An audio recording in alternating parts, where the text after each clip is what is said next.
My name is Nico. I am part of Corridor Digital. We do a bunch of YouTube videos, usually kind of action, VFX based, inspired a lot by video games, but we kind of do everything. I started making videos with my friend Sam back when we were 14 years old, and it's been a little while now. It's been about 16 years.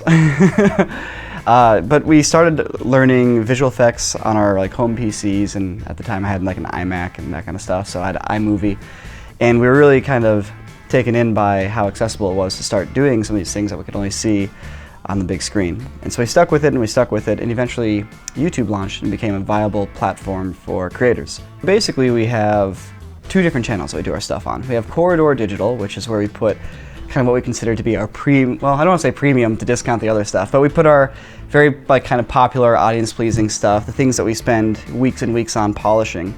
And then we have our Sam and Nico channel, which is where, like I said, in the past we used to do behind the scenes and tutorials, and there's still elements of that, but we do a lot more kind of the documentary style approach of what it's like to do what we do. All the crazy things that go into making videos, all the problems we have to solve, and kind of the daily drama of trying to run a YouTube channel. Down the hall from our studio is our friend Brandon's company, Stress Level Zero, and we actually run a gaming channel together called Node. Brandon and his team have started doing virtual reality game development. And so, kind of by proxy, us being next to all this, we got to experience the very cutting edge of what virtual reality has to offer. So we've started to experiment ourselves with some basic game design, kind of replicating the Avatar style of filmmaking by taking the controllers, strapping them onto a camera, and then tracking the camera and getting real-time 3D tracked video.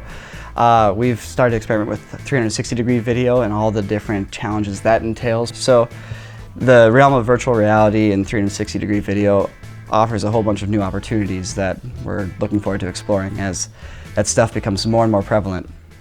Up until about, I don't know what year this would be. I can only mark it by iPhone generations. Up until about when the iPhone 4 came out, we were in a Macintosh-based workflow. But around that time, it kind of became clear that Apple wasn't really too interested in continuing to push pro-level hardware, and there's kind of this gap in the market. And so Premiere Pro really stepped up and brought a lot of cool things that we previously hadn't had, such as being able to work with any codec in the timeline that you wanted to, really nice integration with After Effects, really nice integration with Media Encoder and Audition, and all these other basic programs that could all just seamlessly work together.